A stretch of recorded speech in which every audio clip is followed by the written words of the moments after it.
Good evening साथियों। तो साथियों, आज की इस क्लास में हम देखेंगे कि जो ज्योग्राफी है उसका अध्याय 5 देखेंगे। 5 अध्याय का नाम प्राथमिक क्रियाएं। ओके, 1 2 3 हट गया, चौथा पार्ट, यानी कि 3 पार्ट, 1 2 4, तीनों पार्ट कंप्लीट कर लिए हमने, यानी कि चौथा पार्ट देखेंगे आगे, यानी कि 5 किताब का 5वां जो पासबुक है, नई नई किताब, उसके अनुसार चौथा पार्ट देखेंगे साथियों। शुरू करें। शुरू करने से पहले आपकी छोटी सी रिक्वेस्ट है साथियों कि एग्जाम स्टडी चैनल को सब्सक्राइब करें, ताकि सभी क्लास अब तक पहुंचे, किसी भी क्लास से वंचित ना रहे आपको। तो साथ ही देखो, मैं आपको हर प्रकार की नॉलेज आपको दे रहा हूँ। कहने का मतलब, आपको मैं भूगोल का कोर्स पूरा करवा दिया, हिंदी साहित्य करवा दिया, हिंदी एनवायरमेंट का करवा दिया, और ड्राइंग का चारों किताबों का, जो सारी किताबें चलती है उन चारों किताबों का मैं आपको कोर्स कंप्लीट करवा देगा यार। जो अन्य महत्वपूर्ण प्रश्न होते हैं वे आपको मैं क्लियर करवा रहा हूँ। अभी ज्योग्राफी का चलेगा, हिंदी साहित्य और हिंदी एनवायरमेंट का साथ साथ लेके चलेंगे, फिर ड्राइंग का चलेंगे। इसके बाद हम दूसरी किताबें हमारी विचार और अंतराल उसके देखेंगे साथियों। शुरू करें। शुरू करते हैं ये साथियों। आज हम ऑब्जेक्टिव क्वेश्चन देखेंगे, कहने का मतलब कि अबसद वाले क्वेश्चन होते हैं, अबसद इसी क्वेश्चन देखेंगे साथियों। शुरू क्वेश्चन लगभग 50+ क्वेश्चन है साथियों, इससे बार क्वेश्चन आएगा। यदि इससे बार आ जाए तो मैं आपको यूट्यूब चैनल में गई यार। ओके, और यदि आपको पीडीएफ प्राप्त करना है तो टेलीग्राम चैनल को ज्वाइन करें, ताकि सभी आपको पीडीएफ वहां पर मिल जाएंगे साथियों।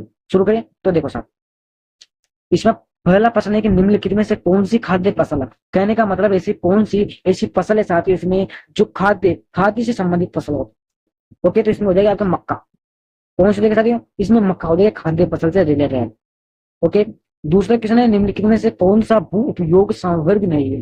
क्या है, निम्नलिखित में से कौन सा भू उपयोग संवर्ग नहीं है, तो इसमें हो जाएगा सीमांत भूमि। ओके, सीमांत भूमि है जो भू उपयोग संवर्ग नहीं होती है।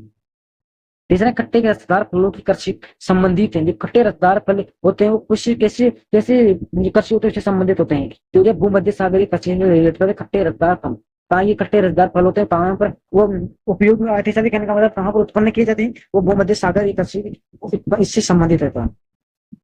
चौथा प्रश्न है, निम्नलिखित में से कौन सी रोपण फसल नहीं है। रोपण फसल दो तीन प्रकार के, इनमें से पहले एक फसल है रोपण कृषि, रोपण फसल, तो रोपण फसल इसमें से नहीं है। बी, गेहूं के साथ ही रोपण कृषि के अंदर नहीं आता, इसको रोपते नहीं, रोपण का मतलब रोपना होता है। क्लियर हुआ।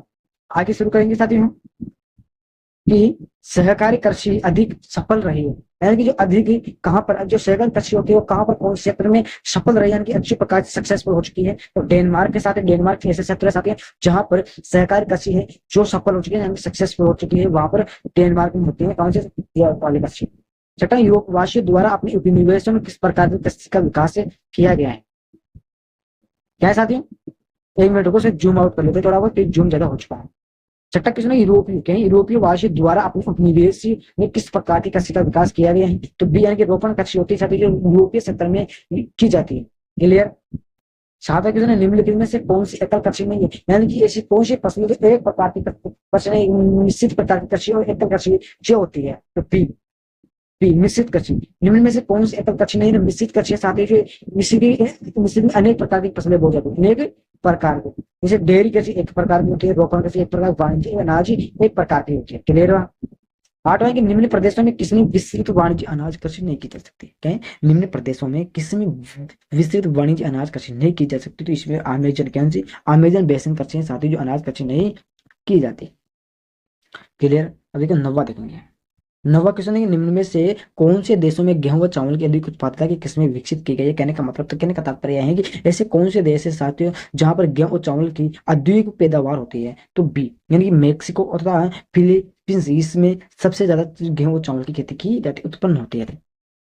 10वां क्वेश्चन की शुष्क कृषि में निम्न में से कौन सी फसल नहीं बोई जाती है, यानी कि शुष्क ठंडे प्रदेशों में, जो ठंडे प्रदेशों में शुष्क का मतलब होता है ठंडे, ठंडे प्रदेशों में कौन सी फसल नहीं बोई जा सकती, नहीं बोई जाती है, तो इसमें हो जाएगा डी, गन्ना।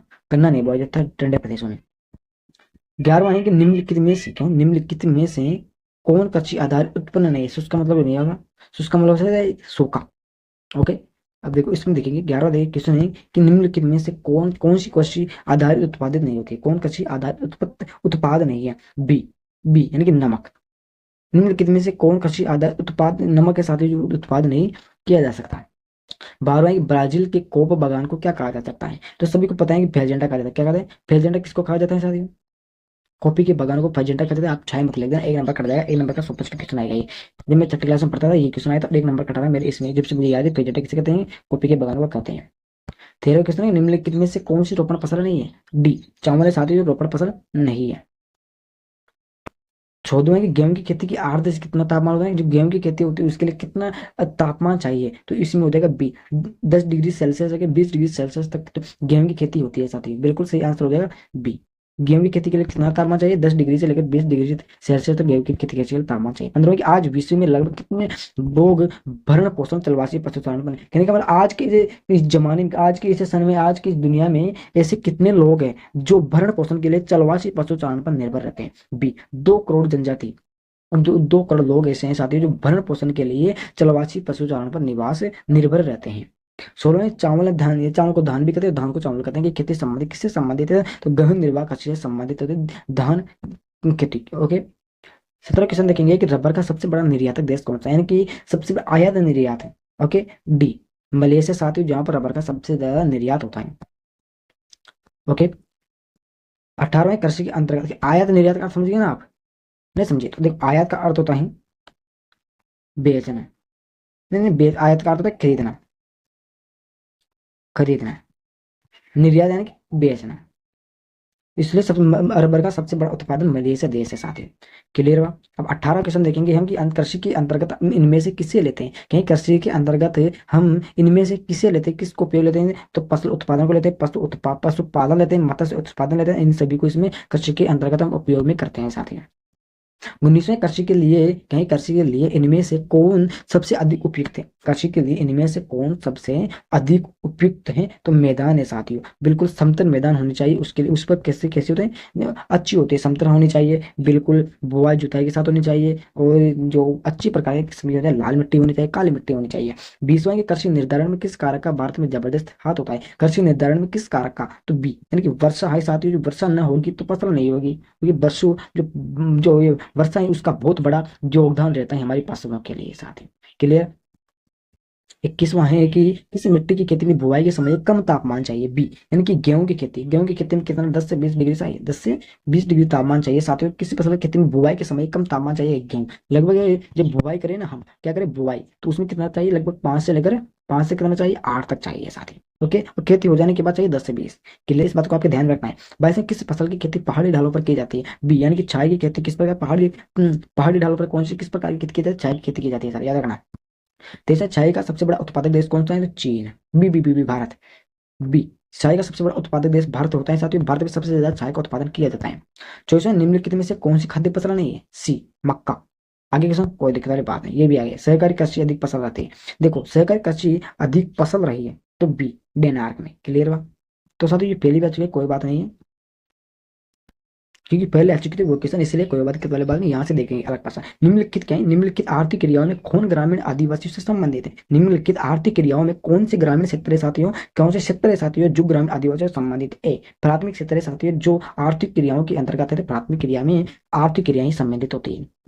42वां निम्नलिखित में से किसे कर्तन दहन कृषि भी कहते हैं, निम्नलिखित में से किसे कर्तन दहन कृषि भी कहते हैं, बी, आदिम निर्वाह कृषि साथियों, जिसको कर्तन दहन, कर्तन का मतलब होता है दहन यानी जलाना, जलाकर, जलाकर कृषि करना, यानी कि एक स्थान से दूसरे स्थान, यानी एक स्थान है वो पेड़ पौधे उसको जला दिया जाता है, वहां पर कृषि की जाती है 5 साल तक, और फिर उसे बंजर भूमि हो जाती है, फिर 5 साल तक दूसरे स्थान पर चले जाते हैं, और 5 साल बाद में उसी स्थान पर आ जाते हैं। इस प्रकार से आदिम कृषि भी आदिम।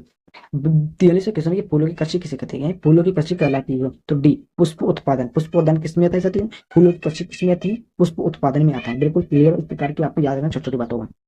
44वें निम्नलिखित में से कौन रोपण फसल है, तो सी, बिल्कुल चाहिए साथियों, जो रोपण कृषि के अंतर्गत आता है। 45वां रबड़ कृषि के रबड़ किस प्रकार की कृषि की उपज है, रबड़ किस प्रकार की कृषि की उपज है, तो ए, रोपण कृषि किस में आता है साथियों, रबड़ की कृषि किस में आती है, रोपण कृषि में आता है। 46वें अंगूर की खेती को क्या कहा जाता है, तो इसको विटीकल्चर कहा जाता है, क्या अंगूर की खेती को क्या कहा जाता है, विटीकल्चर कहा जाता है। 47वां इनमें से कौन शुष्क कृषि से संबंधित है, इनमें से कौन शुष्क कृषि से संबंधित है, तो बी, बाजरा है साथियों, जो शुष्क कृषि से संबंधित रहता है। 48वां निम्न में से कौन चलवासी पशुचारण से संबंधित है, डी, लेकिन लामा, याक, डेनियार, ये कौन सी को कहीं भी पशुचारण, ये जो चलवासी पशुचारण उनके नाम है, ये लामा, डाक, ये जो पशुचारण से संबंधित ये सभी आएंगे।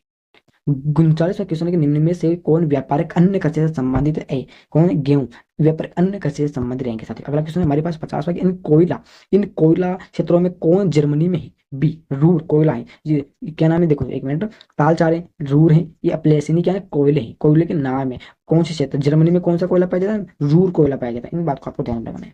51वां क्वेश्चन है निम्नलिखित में कौन रोपण फसल है, बी, कोको, ये पता है कोको समझ में नारियल है, क्या है नारियल है, ये रोपण कृषि के अंतर्गत आता है साथी। 52 क्वेश्चन है कि निम्नलिखित में से कौन भागवानी फसल नहीं है? डी मक्का। भगवानी साथी ये जो भागवानी फसल भी नहीं है, रोपण कृषि भी नहीं है, इसका एक दिन आपको मैं कृषि से संबंधित पूरा एक डायग्राम बना के समझाऊंगा, आपके लगभग 20-25 मिनट की क्लास करके। ओके, 53वां क्वेश्चन, निम्नलिखित में से कौन एक रेशेदार फसल नहीं है? निम्नलिखित में से कौन एक रेशेदार फसल नहीं है? तो सी मेष्टा है साथी, जो रेशेदार फसल नहीं आती, इसमें जूट है। कौन? जूट और कपास के सिवा रेशेदार फसल में आता है साथी। Okay, clear? इस बात को आपको ध्यान में रखना है। पूरे हमारे 53 क्वेश्चन हो चुके हैं, 53 में से तो आपके ऊपर 43 क्वेश्चन हो चुके हैं, सभी बातों को ध्यान में रखकर इन क्वेश्चन के 45 क्वेश्चन हो चुके हैं, इससे बाहर कुछ भी नहीं आएगा। यदि आएंगे तो मैं आपको और बता दूंगा। और अन्य मत कल आएंगे आपके दीर्घ, अन्य में क्या आएगी, एक तो लघु हो जाएगा और एक दीर्घ आएगा साथी, दोनों टॉपिक आ जाएंगे, इसका आपको ध्यान रखना है। लगभग आपकी 20 मिनट की क्लास आएगी, पूरी क्लास को आप जरूर देखना है साथी। जय हिंद, जय भारत।